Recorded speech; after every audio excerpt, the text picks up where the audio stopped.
Alright, so I've been asked by a lot of learners to actually make videos about optimization, creative calculus, right?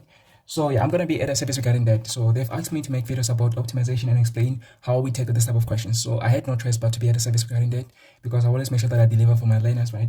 So I have a question from one of the previous papers or an example from one of the previous papers that I would love for us to go through together. I want us to actually do two examples. That means one example from one of the previous papers and another example from one of the previous papers.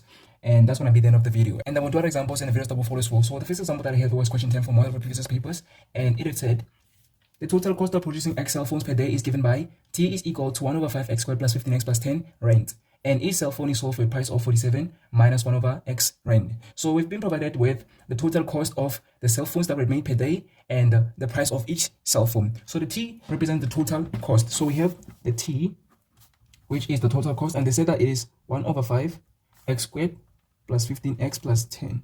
Of course, it is rand because this is money. And then they're saying that this is the total cost. Where do I write it? Okay, so this is the total cost. This is the total cost of producing X cell phones. And they're saying that each cell phone is sold for a price of, so this is the price of each cell phone. So I'll say price of each cell phone is equal to 47 minus 1 over 3 X rand, of course.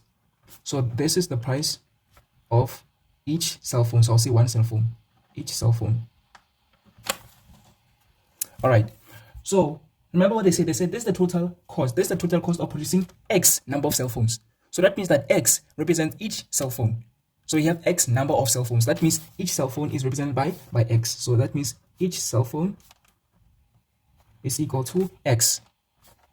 So that means one cell phone is represented by X because they said X number of cell phones.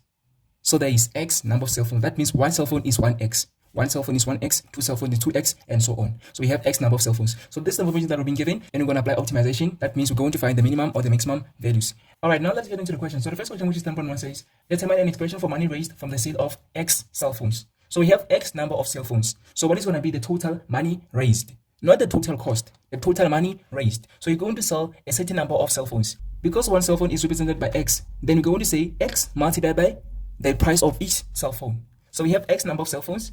Then what is the price of each? The price of each is 47 minus 1 over 3x. So what is the money raised? So the money raised, or the total money made from selling an X number of cell phones is going to be equal to, okay, so how many cell phones? There is X number of cell phones that we're going to sell. So we have X number of cell phones. What is the price of each cell phone? The price of each cell phone is 47 minus 1 over 3x. So that means we're just going to simplify or expand. So we're going to get 47 x minus 1 over 3x multiplied by x is 1 over 3 then x squared. So that means the money raised, they said they want an expression. That means it's going to be in terms of x. So this is 10.1. So the money raised is going to be equal to 47x minus 1 over 3x squared. So this is the total amount of money that we're going to gain after selling x number of cell phones. So we are going to sell X number of cell phones, and each price of the cell phone is going to be 47 minus 1 over 3x. So we're selling X number of cell phones, and each is 47 minus 1 over 3x. That is the total amount of money that we're going to get after selling those number of cell phones. So that's how we answer 10.1. Now let's go to the last question for this question. So it said, how many cell phones should be made daily to maximize the profit? So you want to maximize the profit. So how many cell phones should we make? So remember that X is the cell phones. So X is the number of cell phones. We want to know how many of those. So that means we want to know the value of X, the exact value of X. If we know the exact value of X, we go on to know, okay, now that X is equal to 4, that means we have to make 4 cell phones. If X is equal to 7, that means we have to make 7 cell phones, and so on, right? So that means this question is basically asking us to determine the value of X. And then to be able to do that, we're going to apply optimization. Therefore, we're going to say derivative is equal to 0. And then we're going to solve for that, right? So we're going to be like the profit. So you want to know what the profit is. Remember that the profit is the selling price minus the cost price. Selling price minus the cost price. I don't know. Okay. I don't know why I wrote P first right there. So the total cost or the cost price. Right. So what is the selling price? The selling price is the total money that we have made after selling an X number of cell phones. How much money have we made or raised after selling X number of cell phones? We have made 47x minus 1 over 3x squared after selling X number of cell phones. That means the selling price of ours is 47x minus 1 over 3x squared. We have to subtract the total cost of us making X number of cell phones. So the total cost of making X number of cell phones is 1 over 5x squared plus 15x plus 10. So we have to subtract that. So we're going to subtract the whole of 1 over 5x squared plus 15x plus 10. Then from here we're going to solve for x. So this is the profit, and of course it is in terms of x, right? So I'll write it as P in terms of x. right? So I'm gonna be like 47x minus 1 over 3 x squared, then minus 1 over 5 x squared. That means this negative x, this negative 1 outside here is going to multiply everything that is inside the bracket. So we're going to have negative 5x as well minus 10. And then from here we just simplify. So the profit in terms of x is equal to then the like terms. So these are the like terms here, and the other ones are this. So we're going to be a negative 1 over 3 x squared minus 1 over 5 x squared. So to do this, we can say 1 over 3 minus, okay, negative 1 over 3 minus 1 over 5. Then let us put negative outside, negative, and then we have 1 over 3, then plus 1 over 5. Then we're going to apply cross multiplication. So 1 multiplied by 5, that's 5. 3 multiplied by 1, that's 3. Then over 3 multiplied by 5, that's 15. Therefore, we have negative, then 5 plus 3, that's 8. Then we have 15. So that means negative 1 over 3 x squared minus 1 over 5 x squared is negative 8 over 15 x squared. So we have negative 8 over 15 x squared. Then 47x minus 5x, 47 minus 5 is 42. So we have plus 42x, then minus 10. So that means the price, I'm not really the price, the profit is equal to negative 8 over 15 x squared plus 42x minus 10. This is the amount of profit that we're going to make. But what do we want to do? We want to maximize this profit. So to maximize this profit, we're going to need to find the number of cell phones that we need to make. So what you're going to do, we're going to apply differentiation and equate that to 0. So we're going to be like, what is the derivative of the profit? The derivative of the profit is going to be equal to, then we're going to apply differentiation rules. So 2 multiplied by negative 8 over 15 is negative 16 over 15. Then x, because x to the power of 2 minus 1. So we're going to have 2 minus 1, which is just 1. So x to the power of 1 is still x. And then we're going to have plus 42.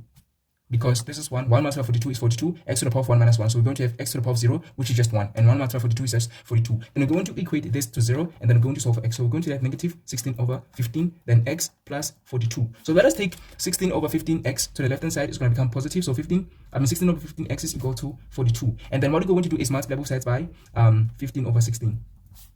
15 over 16. This is what we call reciprocal. So this is going to cancel that. 16 is going to cancel 16. Then only x is going to remain on the left hand side. Therefore, we're going to say 42 multiplied by 15 over 16. So what is that equal to? We can just press the calculator, or we can do it manually. But what I'm going to do is just press this into the calculator and determine what it is equal to. So please be patient. Let's wait a second.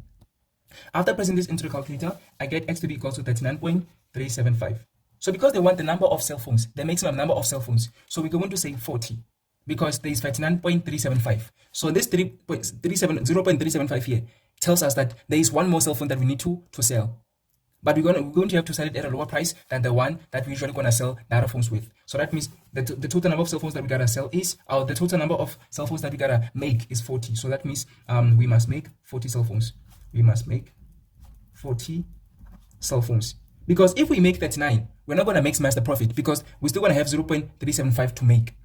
Okay, so that means we're going to sell or make 39 cell phones, and then we're going to sell them, of course. Then that 0.375 tells us that there is one more cell phone that we gotta sell, but we're going to sell it at a lower price than the original price of one cell phone. I hope that is clear, right? So that's how we answer this typical optimization question from one of the previous papers. Let me go to the next example for us to do. So I'm going to do just 2 examples. So I hope that is going to be enough for this video, and also for you to be able to understand how to tackle this type of questions, right? So the second example that I have here is question 11 from one of the previous papers, and it had said, let me shift my camera a little bit down so that I may have enough space. Alright, so this question has said, a piece of wire 10 meters long is cut into 2 pieces. One piece is bent into a square, and the other is bent into a shape of a rectangle. The rectangle has the width the same length as the square. That is all that has been given. Before we get into the questions, okay, let us make sure that we analyze and interpret the information that has been given. So they're saying that there's a piece of wire which is 10 meters long. Okay, let us write that down. So there's a piece of wire which is 10 meters long. So this piece of wire, it is 10 meters long. So it starts from here maybe and ends right there. So that is 10 meters long. So this piece of wire is going to be cut into 2 pieces. We don't know how it's going to be cut. And they didn't actually say we're going to cut it into 2 equal pieces. They didn't say 2 equal pieces. They just said it's going to be cut into 2 pieces. So we don't know if it is going to be cut here such that we have this part and this part, or maybe it's going to be cut here such that we have this part and this part. We don't know how it's going to be cut, right? So I'm just going to assume that they're going to cut it however way. So let us say, for example, they're going to cut it like this. So that means we're going to have this part, then we're also going to have this other part. So let's say that maybe this is how they've cut it. I'm just making an example. Right, so we're going to have these 2 parts. So the first part is going to be bent into a square. The second part is going to be bent into a shape of a rectangle. Right? So they're also saying that the rectangle has a width that is the same length as the square. And they've also given us the shapes or the diagrams. So we have a square here. And then we also have the rectangle. So they're saying that the width of the rectangle is equal to the length of each side of the square. Right.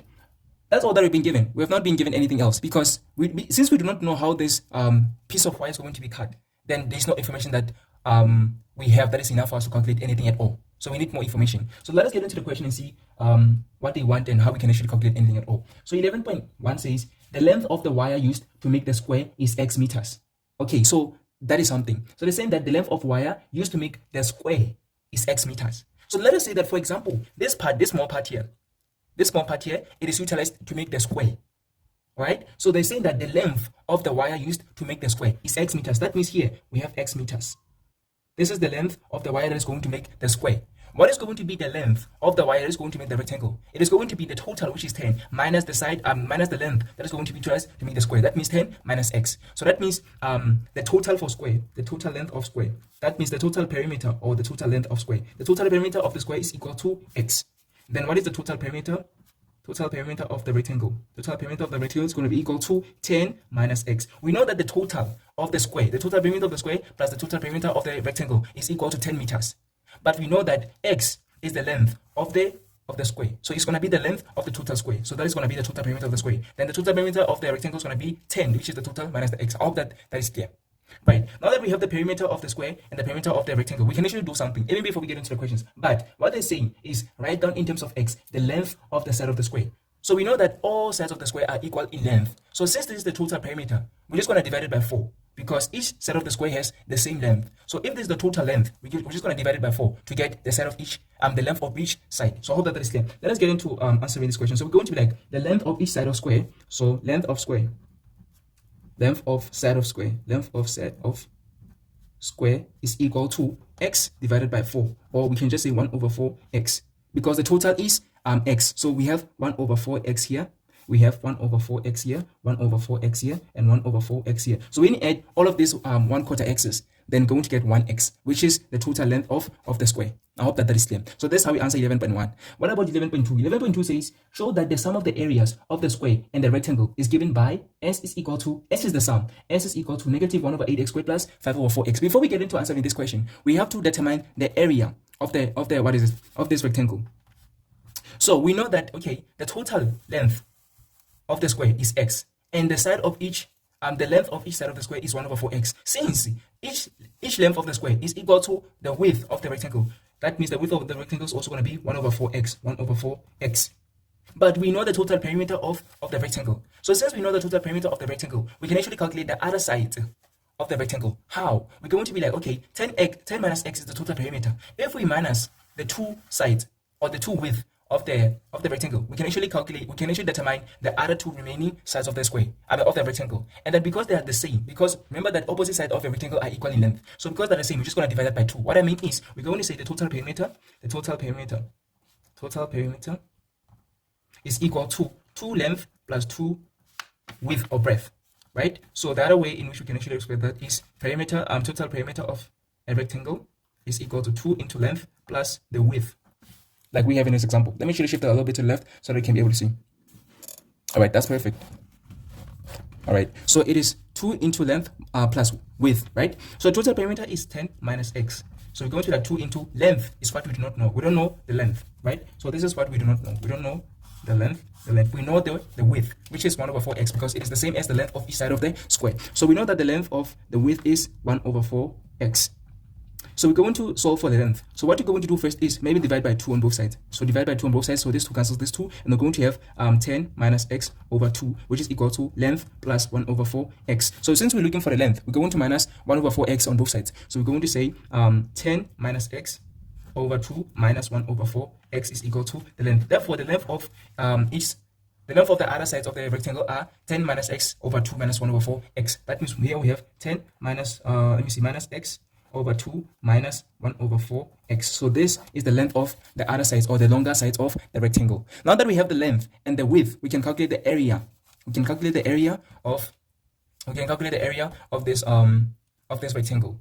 And then after calculating the area of this rectangle, we're just going to add it with the area of the square, and then show them that the area or the sum of the areas of the two areas of these two shapes is negative 1 over 8x squared plus 5 over 4x. So allow me to go to the next page to actually show you how we're going to do this.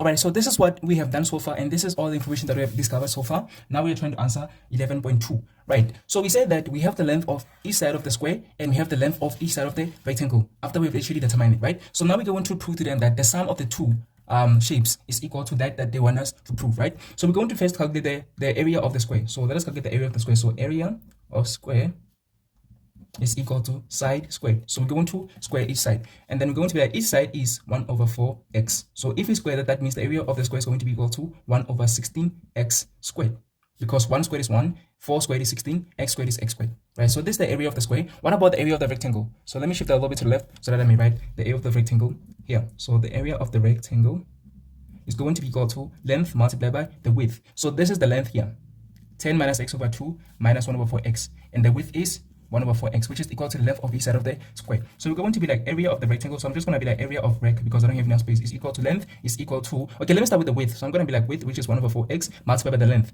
So the length is 10 minus x over 2. So I don't like it that way. Let me actually try to simplify this into a form that I think is going to be convenient for me, and the one that I'm going to be able to break it down easily, right? So let me say 10 minus x over 2 minus 1 over 4. So I'm going to distribute the denominator, which is 2, 10, and 2x. So I'm going to have 10 over 2 minus x over 2 minus 1 over 4. This 1 over x, by the way, 1 over 4x, right? And then here I'm going to have 10 over 2, that's 5, then 5 minus x over 2 is simply 1 over 2x, then 1 over 2x minus 1 over 4x. So I know that 1 over 2 is the same as 2 over 4. So 2 over 4x minus 1 over 4x. And then I have 5, then negative is still negative. I'm not multiplying them. We have the same sign. That means we have to add them, right? So 2 plus 1 is 3 over 4x. That means this is the length of the longer side of the rectangle. So that's 5 minus 3 over 4x. So I hope that you understand how I've actually done that. So 5 minus 3 over 4x is the length of the longer side of the rectangle. So I'm just going to multiply them. So 1 over 4x multiplied by 5 is 5 over 4x. Then negative times a positive is negative. Then 1 over 4 multiplied by 3 over 4 is 3 over 16. So I have 3 over 16. Then x multiplied by x is x squared. That means the area of the rectangle is 5 over 4x minus 3 over 16 x squared. Now that I have the areas of the two shapes, I can actually add them to show that the sum is equal to that they wanted us to prove. So now the sum of the two areas is going to be equal to the area of the square plus the area of the rectangle, which is going to be equal to area of the square is 1 over 16 x squared plus the area of the rectangle is 5 over 4x minus 3 over 16 x squared. Right. So these are the like terms here. 1 over 16x squared and negative 3 over 16x squared. So 1 over 16 minus 3 over 16, that's negative 2 over 16. Then of course we have the x squared. Then we're going to have plus 5 over 4x. And then negative 2 over 16, 2 into 2 goes once, into 16 goes 8 times. That means we have negative 1 over 8. So that means the sum is equal to negative 1 over 8x squared plus 5 over 4x. And this is how we prove to them that the sum is equal to negative 1 over 8x squared plus 5 over 4x. So I hope that I've actually enjoyed the video and I've actually helped you to have maybe an insight of how to tackle this type of questions. And if there's any questions that you have, then you're welcome to ask me. But also if there's a certain topic that you want me to make a video about, you're welcome to let me know in the comment section or DM me. So I hope that you have enjoyed and learned 1 or 2 things in this video. See you in the next one where we're going to be doing something else. So thank you.